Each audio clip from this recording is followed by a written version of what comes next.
নমস্কার সুপ্রিয় দর্শক, আমি আশিস মৌলিক। আমি আপনাদের বলেছিলাম যে কিছুদিন আমি এই ভণ্ড প্রতারক সন্ত রামপালের উপরে সিরিজ আকারে ভিডিও প্রকাশ করে এর ভণ্ডামি ফাঁস করব।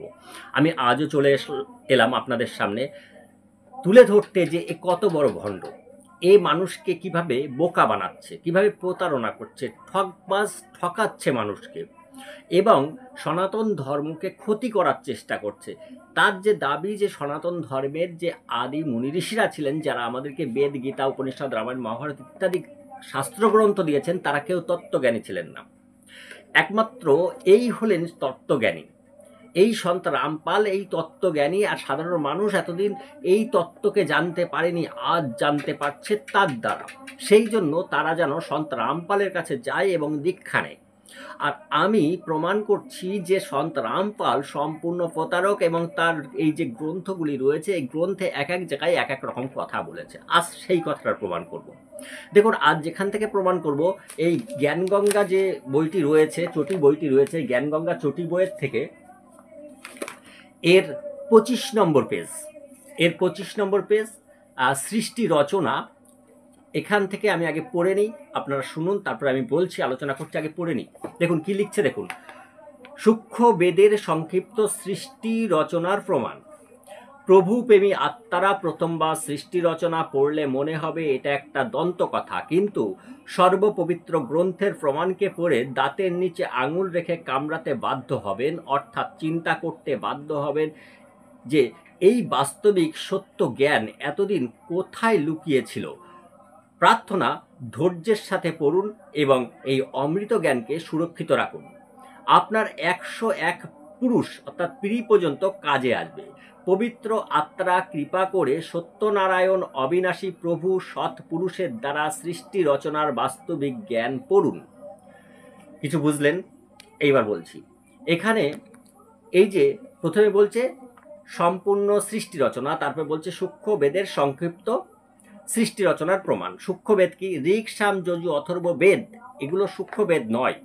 সূক্ষ্ম বেদ হলো কবির সাহেবের যে বাণী, যে দোহা, সেই দোহাই হলো সূক্ষ্ম বেদ। সেই কবির সাহেবের দোহাকে অপব্যাখ্যা করে ইনি সূক্ষ্ম বেদ নামে চালাচ্ছে। ঋক, সাম, যজু, অথর্ব একটা সংশয়যুক্ত গ্রন্থ, গীতা একটা সংশয়যুক্ত গ্রন্থ। ওই গ্রন্থে সঠিক জ্ঞান নেই, কিন্তু সঠিক জ্ঞান আছে কবির সাহেবের দোহাতে। আর সেই দোহাগুলোকে সঠিকভাবে ব্যাখ্যা করেছে একমাত্র সন্ত রামপাল। এটা সন্ত রামপালের দাবি। কিন্তু কবির সাহেব ছিলেন একজন সুফিবাদী মুসলিম সাধক, যিনি দেহতত্ত্বের সাধনা করতেন, বিশ্ব ব্রহ্মাণ্ডকে নিজের ভিতরে দেখে নিজের আত্মা অস্তিত্বকে প্রমাণ করতেন যে আসলে এটাই ঈশ্বরের অস্তিত্ব। তিনি সেইভাবে দোহা লিখেছিলেন।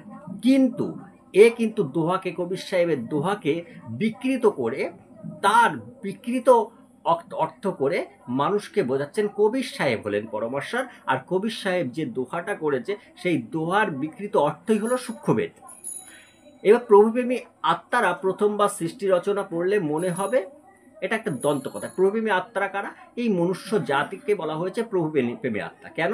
তারা প্রভু বলতে এখানে একমাত্র কবির সাহেব হলেন পরমাত্মা, তারই প্রিয় আত্মা, তার থেকে সৃষ্টি হয়েছে, তার থেকে এই আত্মারা, মানুষটা কবির সাহেবের থেকে এসছে।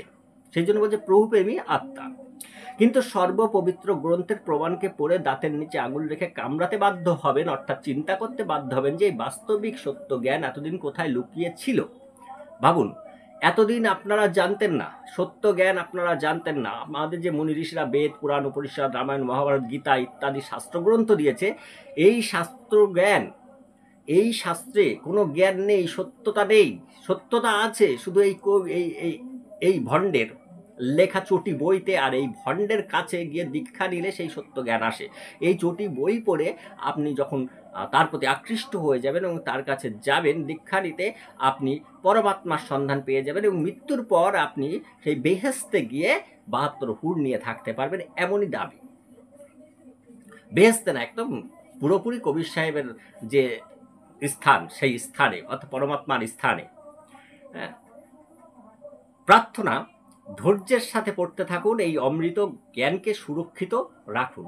বলছে ধৈর্যের সাথে পড়ুন এবং অমৃত, এটা হচ্ছে অমৃত জ্ঞান, যে জ্ঞান আপনি এতদিন পাননি, এতদিন যে জ্ঞান পেয়েছেন সেগুলো মানে অমৃত তো নাই, সেই জ্ঞানটা মানে বেদ পুরাণ উপনিষদ রামায়ণ মহাভারত থেকে যে জ্ঞান পাওয়া গেছে সেই জ্ঞানটা অমৃত নয়, সেই জ্ঞানটাই সাধারণ জল পানি ইত্যাদির মতো, যার কোনো মূল্য নেই, কিন্তু এটা অমৃত জ্ঞান। ভাবুন আপনারা 101 পুরুষ অর্থাৎ পিঁড়ি পর্যন্ত কাজে আসবে, আপনার 101 পুরুষ পর্যন্ত কাজে আসবে এই জ্ঞান যদি পড়েন। 101 পুরুষ পর্যন্ত তার দীক্ষা নিতে থাকবেন, তার সংস্থার ভালো একটা ইনকাম হবে, আপনার কি হবে পরের কথা, তার হবে। পবিত্র আত্মারা অর্থাৎ মনুষ্যরা, এখানে মনুষ্য জাতি মানুষকে বলা হয়েছে পবিত্র আত্মারা, কৃপা করে সত্যনারায়ণ অবিনাশী প্রভু, সত্যনারায়ণ অবিনাশী প্রভু অর্থাৎ কবির সাহেব সৎ পুরুষের দ্বারা সৃষ্টি রচনার বাস্তবিক জ্ঞান পড়ুন। কবির সাহেব কিভাবে সৃষ্টি রচনার বাস্তবিক জ্ঞান দিয়েছেন সেটা পড়ুন, মানে এ কবির সাহেবের দোহাকে বিকৃত করে তার অর্থ করেছে কিভাবে দেখুন। বলছে 1 হচ্ছে পূর্ণ ব্রহ্ম, 2 হলো পরব্রহ্ম, 3 হলো ব্রহ্ম, 4 হলো ব্রহ্মা। তাহলে 1 পূর্ণ ব্রহ্ম, 2 পরব্রহ্ম, 3 ব্রহ্ম আর 4 হলো ব্রহ্মা। পূর্ণ ব্রহ্ম কি বলছে, এই সৃষ্টি রচনাতে সৎ পুরুষ, সৎ লোকের স্বামী প্রভু, অলোক পুরুষ, অলোক লোকের স্বামী অর্থাৎ প্রভু, অগম পুরুষ, অগম লোকের স্বামী অর্থাৎ প্রভু, এবং অনামী পুরুষ, অনামী অহোক লোকের স্বামী প্রভু একই পূর্ণ ব্রহ্ম। পূর্ণ ব্রহ্ম এই বিশ্ব ব্রহ্মাণ্ডের স্বামী পরম ব্রহ্ম পরমাত্মা আমরা জানি, কিন্তু ইনি পরম ব্রহ্ম পরমাত্মা পরমেশ্বর ব্রহ্ম আলাদা আলাদা ভাগে ভাগ করেছে, করে এটা করলো পূর্ণ ব্রহ্ম। কিন্তু কে এই পূর্ণ ব্রহ্ম? আসলে বাস্তবে তিনি অবিনাশী প্রভু। হ্যাঁ, তিনি, এটা তো বাস্তব কথা, পূর্ণ ব্রহ্ম যখন রয়েছে তখন তো তিনি অবিনাশী, বিভিন্ন রূপ ধারণ করে বিভিন্ন লোকে থাকেন। বিভিন্ন লোককে, কোন কোন লোকে? এই যে আমাদের যে ডাইমেনশনগুলো দেখানো হয়েছে, যে চেতনার স্তরগুলো দেখানো হয়েছে, সেই চেতনার স্তরগুলোতে নয়, তিনি থাকছেন এই ব্রহ্মাণ্ডে, আরেক ব্রহ্মাণ্ডে, আরেক ব্রহ্মাণ্ডে, তার উপরে আরো কিছু আছে, তার উপরে আরো কিছু আছে, এইভাবে সেই সব লোকে থাকছেন। দেখুন সেগুলো আসছে পরে, এবং তিনি বিভিন্ন রূপ ধারণ করে লোকে থাকেন।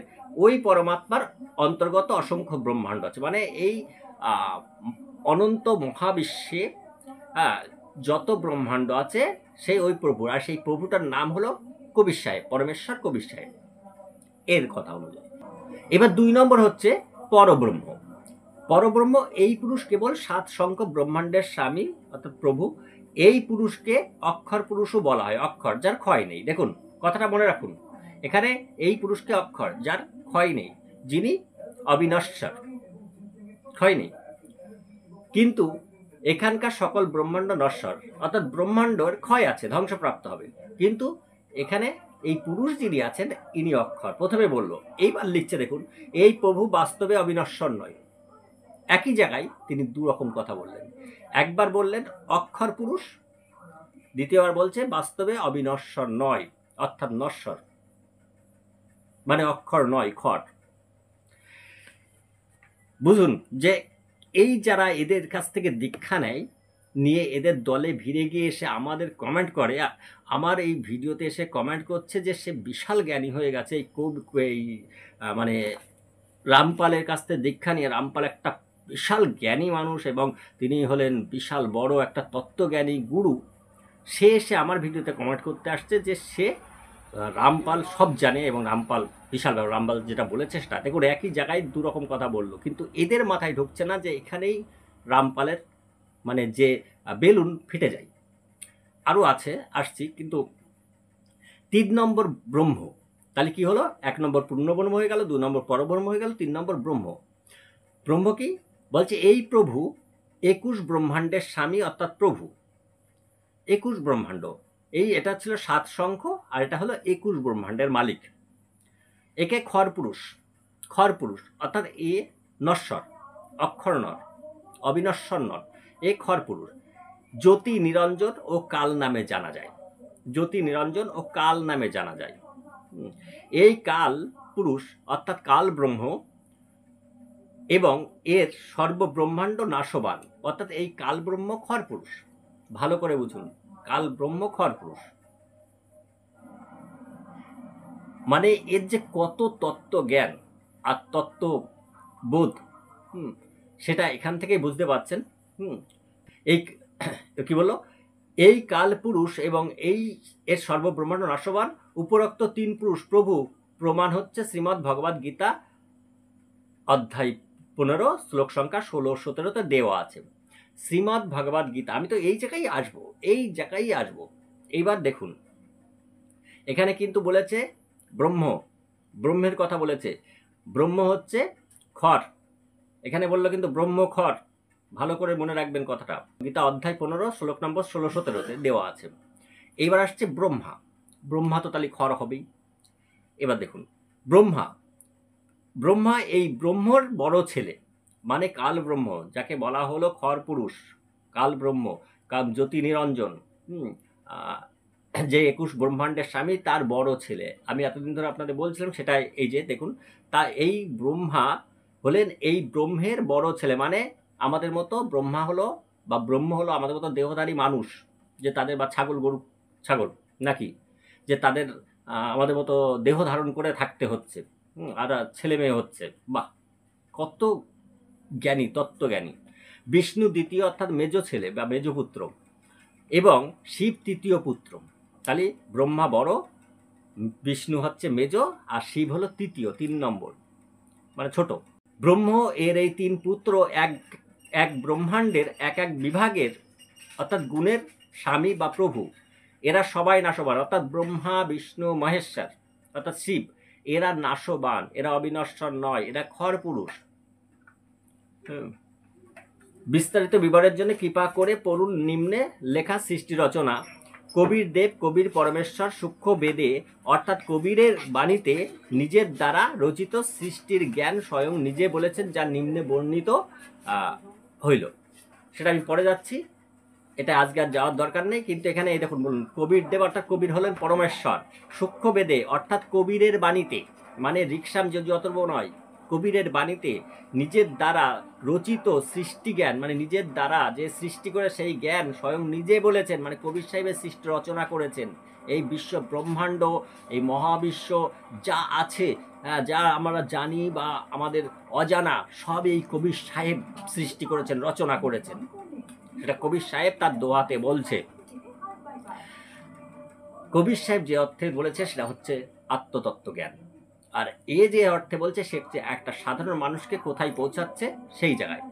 দেখুন, আত্মতত্ত্ব জ্ঞান আর সাধারণ মানুষকে, কবিরের মতো একটা সাধারণ মানুষ, সুফিবাদী ইসলামী সাধক, তাকে পরমাত্মা বানিয়ে হিন্দু ধর্মের মানুষজনকে ভুল বুঝিয়ে তার দলে নিয়ে যাচ্ছে, যাতে এই হিন্দু ধর্মকে ধ্বংস করে দেওয়া যায়। এই সনাতন বৈদিক হিন্দু ধর্মের মানুষগুলোকে ধ্বংসের পথে কিভাবে নিয়ে যাওয়া যায় তার। এবার আমি চলে যাব এই জ্ঞানগঙ্গা বইয়েরই, এতক্ষণ তো 25 নম্বর সৃষ্টি রচনা পড়ছিলাম, যেখানে বলল যে ব্রহ্ম অর্থাৎ খড়, পরব্রহ্মও কিন্তু খড় বলেছে। ব্রহ্ম তো খড়ই, মানে জ্যোতি নিরঞ্জন কাল পুরুষ খড় এখানে বললো, এবং তিনি প্রমাণ দিচ্ছেন শ্রীমদ্ ভগবদ গীতার অধ্যায় নম্বর 15 শ্লোক নম্বর 16-17। আসুন আমরা 7 নম্বর পেজে দেখি, তিনি 7 নম্বর পেজে এখানে কি তিনি লিখছেন। আমি শ্রীমদ্ ভগবদ গীতাতে যাব না, শুধু তার এই গ্রন্থতেই প্রমাণ করছি যে তিনি কিভাবে লিখছেন। দেখুন, বলছে কোন রামের নাম জপ করতে হবে, আপনাদের সামনে তুলে ধরলাম। কোন রামের নাম? দৌ ইমৌ পুরুষো লোকে খর চ অক্ষর এব চ খর সর্বাণি ভূতানি কুটস্থ অক্ষর উচ্চতে। অনুবাদটা দেখুন, এই সংসারে 2 প্রকার ভগবান আছে, এক নাশবান আর এক অবিনাশী। এখানে এর কিছু করার নেই, ব্যাখ্যাটা বেশি ভুল করলে, মানে বেশি করতে গেলে, মানে বেশি ক্যালি করতে গেলে ইনি খুব ঝাড় খেয়ে যাবে। তাও দেখুন, সাধারণ মানুষের কথা, সম্পূর্ণ ভূত প্রাণীর শরীর তো নশ্বর, কিন্তু জীব আত্মাকে অবিনশ্বর বলা হয়েছে।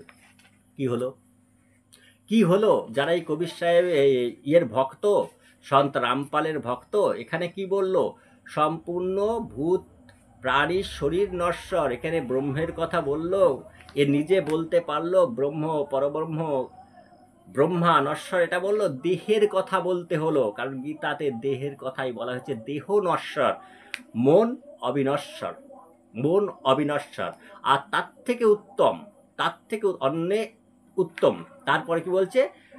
পুরুষতো অন্না পরমাত্মা ইতি উদাহত যা লোকাত্রয় অবিশ্ব বিভূতি অব্যশ্বর। অর্থাৎ উত্তম ভগবান অন্ন, অর্থাৎ মনের থেকে উত্তম হচ্ছে চেতনা। চেতনা কিন্তু ইনি এখানে কবির সাহেবকে করার চেষ্টা করেছেন, ভালো করে বুঝুন। এখানেই ইনি ধরা পড়লেন যে ইনি ব্রহ্ম, যেখানে গীতাই বলছে শরীর, সেখানে শরীরকেই করতে হয়েছে, কিন্তু ওখানে গিয়ে এই 15 নম্বর অধ্যায়ের 16 নম্বর শ্লোকে তাকে সেখানে বলতে হলো দেহ নাশবান আর জীবাত্মা অবিনশ্বর বলতে হলো, আবার ওখানে গিয়ে কিন্তু উল্টে দিল গল্প। ঠিক এই হচ্ছে এমন ছলনাবাজ, এমন চাতুরতা করেছে, সাধারণ মানুষজন যদি একটু ভালোভাবে বোঝার চেষ্টা না করে তাহলে তো এর দলে ঢুকে যাবে এর ভণ্ডামিতে। কারণ এ অন্যান্য জায়গায় যেভাবে ভয় দেখিয়েছে, মৃত্যুর পর তোমাকে পরলোকে গিয়ে তোমাকে মানে নরকে যেতে হবে, সেখান থেকে তুমি বারে বারে আবার জন্ম নেবে, তুমি 84 লক্ষ জনিতে ভ্রমণ করবে, কীট পতঙ্গ শুয়োর ইত্যাদি হয়ে জন্ম নেবে, এই যে ভয় মানুষের মনে ঢুকে রয়েছে, আর সেই ভয় কাজ করিয়ে এই ধর্ম ব্যবসা করছে। এই বলছে উত্তম ভগবান অন্য, তিনি 3 লোকে প্রবেশ করে সবাইকে ধারণ পোষণ করেন। এখানে 3 লোকে প্রবেশ করে সবাইকে ধারণ পোষণ করেন, তাকেই অবিনশ্বর পরমেশ্বর বলা হয়, সেটা হচ্ছে চেতনা। কিন্তু সেই পরমেশ্বরকে এ বলছে কবির সাহেব, তিনি 3 লোকেই তিনি প্রবেশ করেন, মানে তিনি দেহরূপ ধারণ করে তিনি সবাইকে ধারণ পোষণ করছেন, কবির সাহেবের মতো কবির সাহেব ধারণ পোষণ করছেন। তাহলে দেখুন একই বইতে, যে জ্ঞানগঙ্গা বইতেই তিনি 2 জায়গায়, এক জায়গায় বলছেন খরপুরুষ হলেন ব্রহ্মা পরব্রহ্ম, এইগুলো। আর এখানে গীতার ব্যাখ্যা করতে গিয়ে তখন বেশি আর চাতুরিতা করতে পারলো না, কিন্তু বলছে যে ঘরে যেটা লেখা আছে শরীর হলো খর আর জীবাত্মা হলো নশ্বর।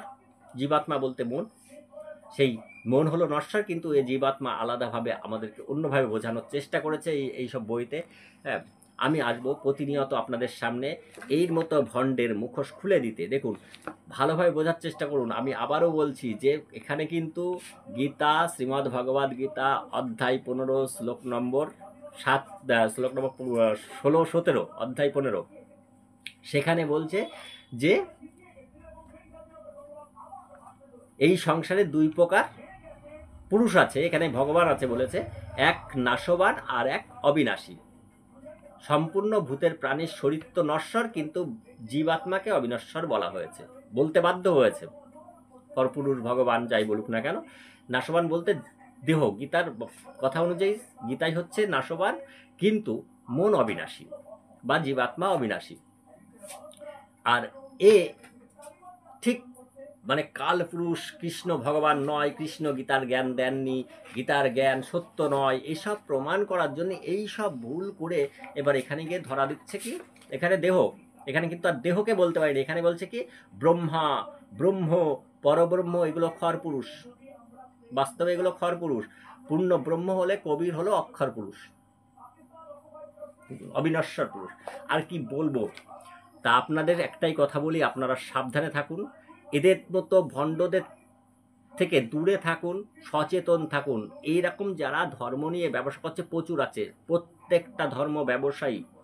আপনারা প্রথমে আপনাদের মনে রাখতে হবে আমাদের মূল হচ্ছে বেদ, মূল সনাতন বৈদিক হিন্দু ধর্মের মূল হলো বেদ।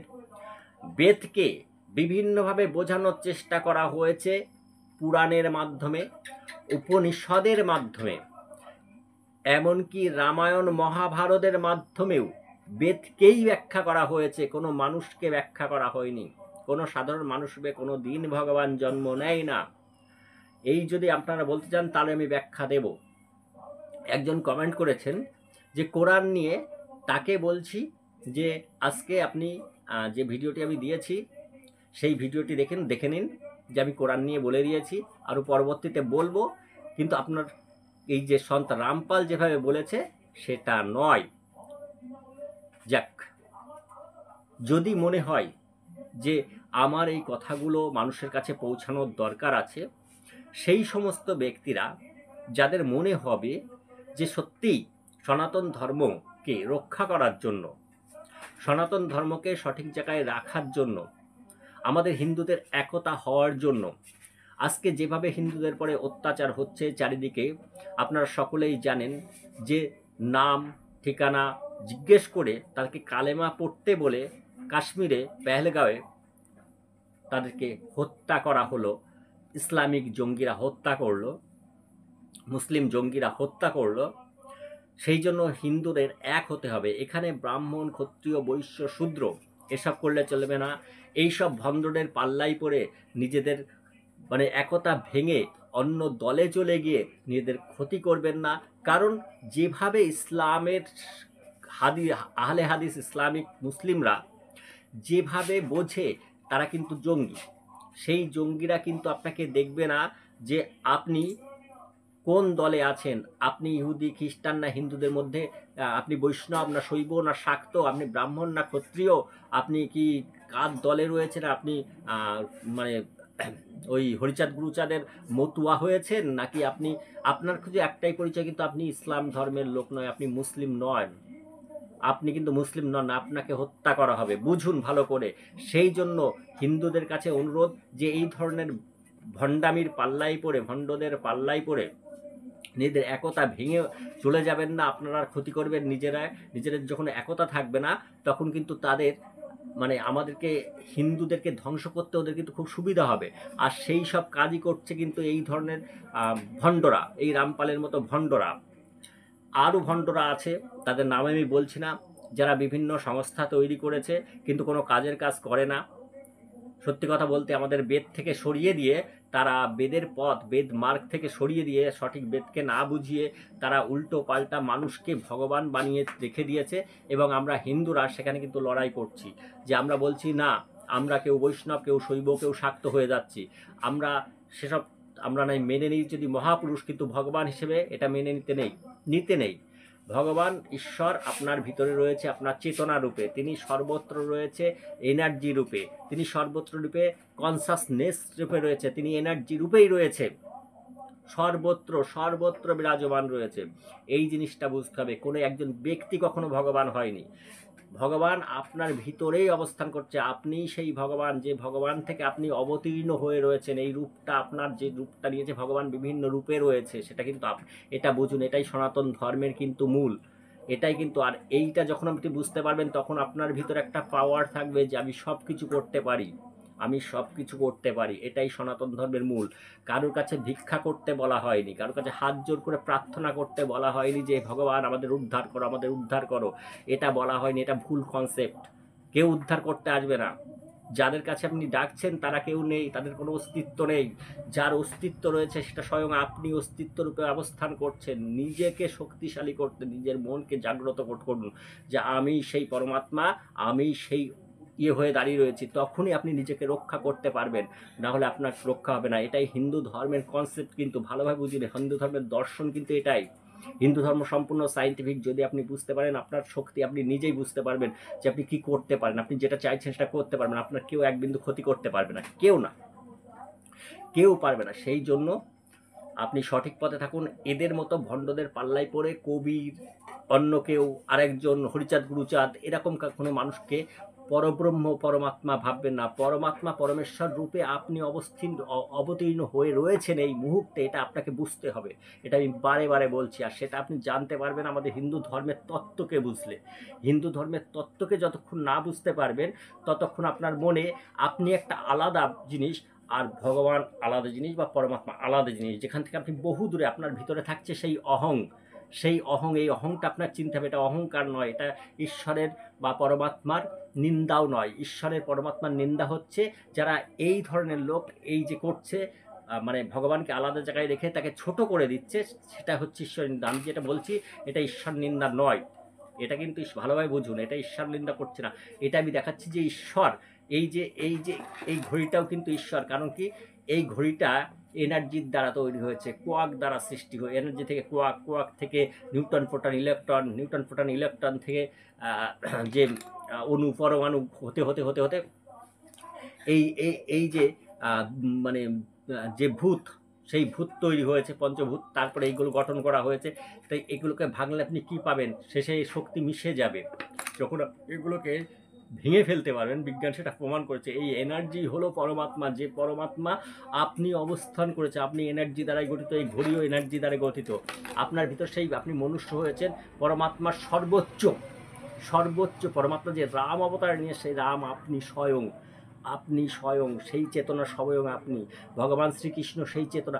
আমি এরপরে আপনাদেরকে বুঝিয়ে দেব যে ব্রহ্মা কি, ব্রহ্মাপুত্র কাশ্যপ কি, মরিচ কি, ব্রহ্মাপুত্র মরিচ, মরিচ থেকে কাশ্যপ, কাশ্যপ থেকে বিবর্ষণ, বিবর্ষণ থেকে মনু, মনু থেকে ইক্ষ্বাকু, এ আসলে কি, এটা আপনাদের বুঝিয়ে দেবো। যদি মনে হয় তাহলে এই ভিডিওটি শেয়ার করুন, প্রচুর মানুষের কাছে পৌঁছে যাওয়া দরকার, যাতে হিন্দুরা যারা মনে করছেন যে হিন্দুদের এক হয়ে থাকতে হবে, তারা অবশ্যই শেয়ার করবেন। আজ এখানে শেষ করলাম। সকলেই ভালো থাকুন, সুস্থ থাকুন, আর ভালো লাগলে লাইক, কমেন্ট, শেয়ার করুন। নমস্কার।